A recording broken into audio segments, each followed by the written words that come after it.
ሰላም ጤና ይስጥልኝ ውድ የቻናላችን ቤተሰቦች፣ ወደ አጫጭር መረጃዎች እናልፋለን። በህጻጽ የመጠለያ ካምፕ ተጠልለው የሚኖሩ ተፈናቃዮች በከፍተኛ ረሃብ ለችግር መጋለጣቸውና ለሞትም እየተዳረጉ እንደሚገኝ ተገልጿል። ይህን አስመልክቶም ኢህአፓ መግለጫ የሰጠ ሲሆን ሙሉ መግለጫውን የምናስደምጣችሁ ይሆናል። ከጦርነት የተረፉትን ንጹሃን በረሃብ እየተገረፉ መሆኑን ትልቅ የሰብአዊነት ልሽቀት ነው ሲል የጀመረው ኢህአፓ በህጻጽ የመጠለያ ካምፕ የተከሰተውን ረሃብ አስመልክቶ ኢህአፓ መግለጫ ሰጥቷል። ላለፉት ዓመታት በከፍተኛ ጦርነት ሲሰቃይ የቆየው የትግራይ ህዝብ አሁንም ፖለቲካ ወለድ በሆነ ምክንያት በከፍተኛ ስጋት ውስጥ መሆኑን ፓርቲያችን ተመልክቷል ሲልም በመግለጫው አውጥቷል። ባልተገባ መንገድ በአገር ውስጥና በውጭ ኃይሎች ጦርነት ላይ የቆየው የትግራይ ህዝብ ለምን ከጥይት አመለጥክ በሚመስል መልኩ በሰው ሰራሽ ረሃብ ሳይታይና ሳይሰማለት እየተገረፈ ይገኛል ሲሆን አሰቃቂውን ጦርነት ተከትሎ ከቤታቸው ተፈናቅለው በየመጠለያው ጣቢያው ያሉ ንጹሃን ዜጎች ዘርፈ ብዙ ችግር ሲደርስባቸው ቆይቷል ሲል በመግለጫው አውጥቷል። ችግሮቻቸውን የሚፈታላቸው ብቻ ሳይሆን ጉዳዩ የሚላቸውም አካል ባለመኖሩ ለከፍ አደጋ ከተጋለጡት ዓመታት አልፋቸዋል ሲሉም አውስቷል። በህጻጽ የተፈናቃዮች መጠለያ ካምፕ ላይ የደረሰውም ይሄ ነው። ነገር ግን ረሃብ በፍጹም ጊዜ አይሰጥምና ለእነዚህ ወገኖች በአስቸኳይ የሰብአዊ እርዳታ እንዲደርስላቸው ጉዳያቸው በዘላቂ መፍትሄ እንዲፈታም ኢህአፓ ጠይቋል። ልጆቻቸው በጦርነት ለተማገዱባቸው፣ ጥቂቶች ለስልጣናቸው ሲሉ ከቀያቸው ላፈናቀሏቸው ለእነዚህ ዜጎች የሚደረግ ማንኛውንም ድጋፍ እርዳታ ሳይሆን የዜግነት ግዴታ እንደሆነም ሊስተመርበት ይገባል ሲል ኢህአፓ በመግለጫው አውስቷል። የኢትዮጵያ ህዝባዊ አብዮታዊ ፓርቲ ኢህአፓ ለመላ ኢትዮጵያ ህዝብ ያለውን ጽኑ አጋርነት እየገለጸ በዚህ ጉዳይም የሚጠበቅበትን ሁሉ ለማድረግ ዝግጁ እንደሆነም አስታውቋል።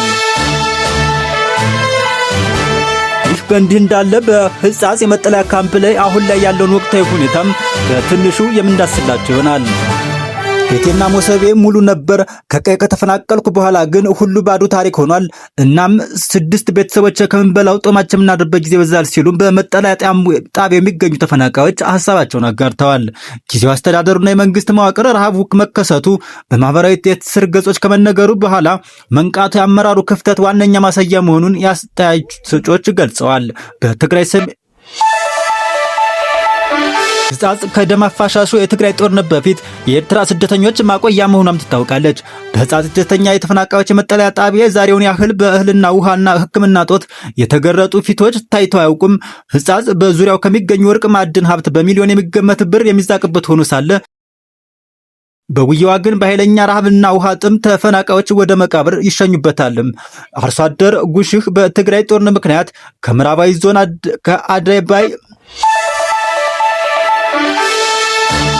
አርሶ አደር ጉሽ በትግራይ ጦርነት ምክንያት ከምዕራባዊ ዞን ከአደባይ ከተባለ ሰፊ እርሻ ያለበትን ቦታ ተፈናቅለው በህጻጽ የመጠለያ ጣቢያ በአሮጊት ፕላስቲክ በተሰራ ቤት መኖር ከጀመሩ 5 ዓመት እንዳስቆጠሩም ይናገራሉ። አርሶ አደሩ በመጠለያ ጣቢያቸው ከሚገኙ 16000 ተፈናቃዮች መካከል ሲሆኑ አስቸኳይ እርዳታ ካላገኙ ለቀናት እንኳን በህይወት የመቆየት ይከብዳቸዋል ተብለው በዞኑ ከተጠኑ 1700 በላይ የተቸገሩ ወገኖችም አንዱ ናቸው። በስደት በድስት ያደረ ወጥ እያሳዩ ቤቴና ሞሰቤ ሙሉ ነበር። ከቀይ ከተፈናቀልኩ በኋላ ግን ሁሉ ባዶ ታሪክ ሆኗል። እኔና 6 ቤተሰቦች ከምንበላው እራት ጦማችን የምናድርበት ጊዜ ይበዛል ሲሉም ድረስሉን ሲሉ ተማጽነዋል።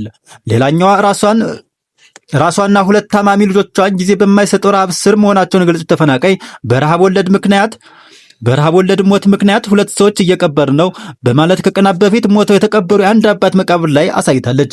ለረሃብ በሽታና ሞት የዳረገን ከቀያችን መፈናቀላችን፣ መሬታችን ለማረስ አለመቻላችን፣ ዘርፈ ብዙ ችግሮቻችን የሚፈቱ ወደ ቀያችን ስንመለስ ብቻ ነው ሲሉም ብላለች። በመጠለያ ማዕከሉ የሚገኙ ተፈናቃዮች በወር 15 ኪሎ ስንዴ ነው የሚሰጣቸው።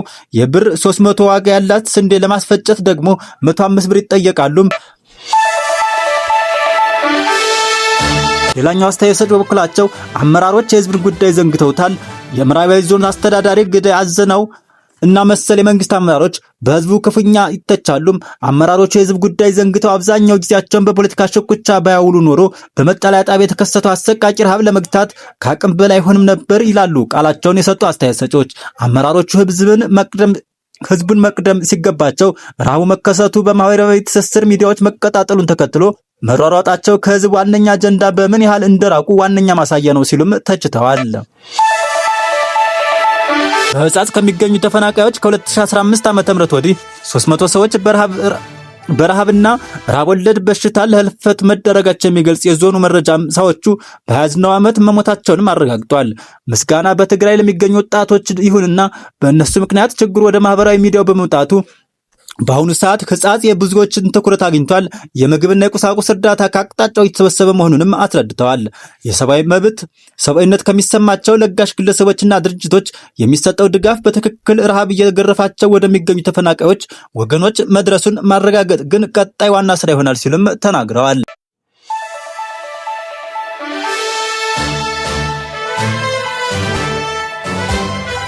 በፋኖ ኃይሎችና በብልጽግናው መንግስት መካከል እየተደረገ የሚገኘው የትጥቅ ትግል ተጠናክሮ የቀጠለ ሲሆን የፋኖ ኃይሎችም ከፍተኛ ድል እያስመዘገቡ እንደሆነም እየገለጹ ይገኛል።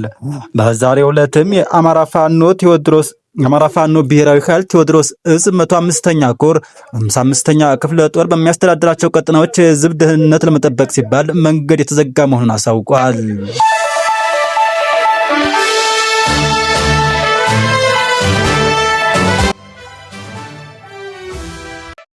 በብልጽግናው ቡድን ተልዕኮ ተሰጥቷቸው የሚንቀሳቀሱና በፋኖ ስም የሚንቀሳቀሱ ኃይሎች ላይ ፋኖ መሳይ ብልጽግናዎችን በማደራጀት ሹፌሮቻችንን እና ህዝባችን እያንገላታ መሆኑም ደርሰንበታል ሲል በመግለጫ ወስቷል።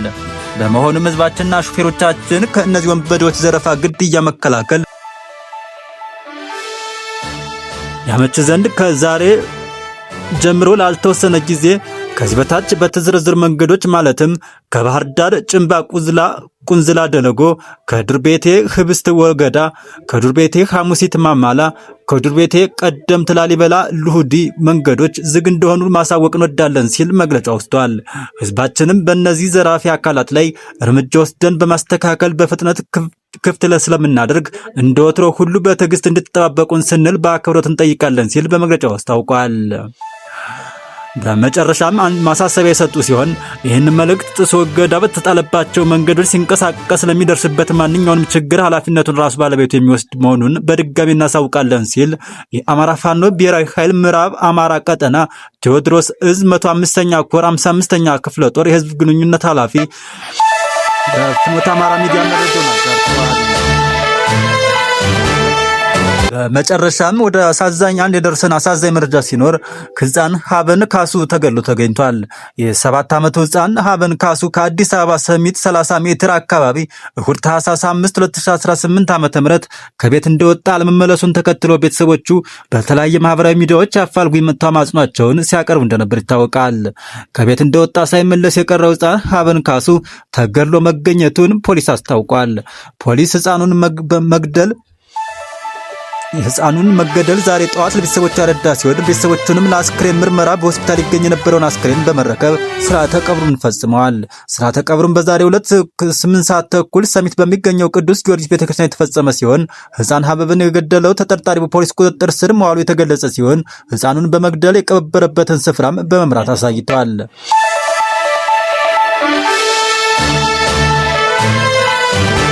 ሕፃን ሀበን አስክሬን ተገሎ የተገኘው በየካ ጫካ ውስጥ መሆኑን ተነግሯል። ተጠርጣሪው ሕፃኑን ቀደም ብሎ ገሎት ለቤተሰቦቹ በመደወል በገንዘብ ሲደራደርም እንደነበረ ታውቋል። ፖሊስ ወንጀሉን የፈጸመው ግለሰብ በመያዝ በጉዳዩ ላይ ተጨማሪ ምርመራ እንደሚያደርግም አስታውቋል።